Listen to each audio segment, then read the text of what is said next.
Hello दोस्तों, स्वागत है आपका आपके अपने YouTube channel India education centre में। तो दोस्तों, आज हम क्लास 10th का जो मैथ का पाठ्यक्रम एनसीईआरटी का पुस्तक है, उसका हम पहला चैप्टर का ऑब्जेक्टिव क्वेश्चन करेंगे। तो देखिए, हाँ, पहला चैप्टर का नाम है वास्तविक संख्या है। पहला ऑब्जेक्टिव है 22/7 कैसी संख्या है।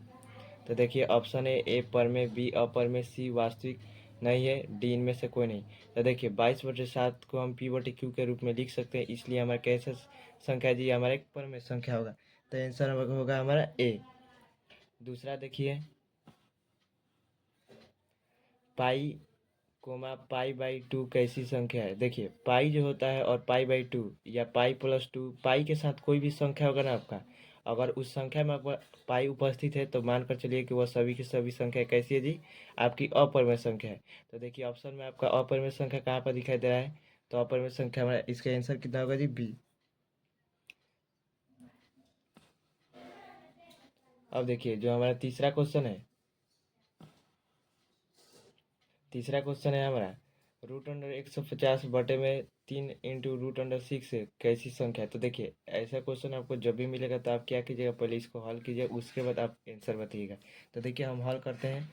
हल करने के बाद क्या आता है, उसके बाद हम उत्तर देंगे। तो देखिए, इस √150 को, इस √150 को हम किस प्रकार से लिख सकते हैं और इसको किस प्रकार से। तो √150, यहाँ पर इसको 1/3 करके √6 लिख सकते हैं जी।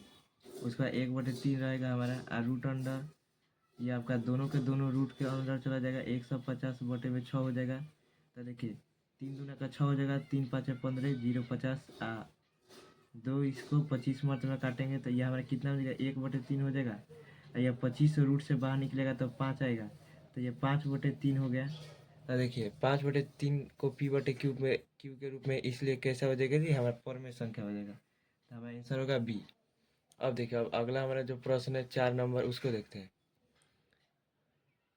देखिए, यह हमारा 4 नंबर प्रश्न है, क्या सभी वास्तविक संख्या एक परमेय संख्या है। तो देखिए, वास्तविक संख्या की परिभाषा होता है कि परमेय संख्या और अपरमेय संख्या को सम्मिलित रूप से वास्तविक संख्या कहते हैं।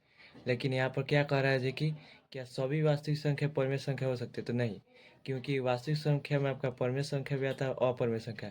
तो परमेय और अपरमेय को दोनों को हम क्या परमेय नहीं कह सकते हैं, इसलिए हमारा इसका उत्तर क्या होगा जी, नहीं होगा। और वही प्रश्न होता है कि क्या हम परमेय संख्या को वास्तविक संख्या कह सकते हैं। तो बिल्कुल कह सकते हैं, क्योंकि वास्तविक संख्या के अंतर्गत हमारा परमेय संख्या आता है।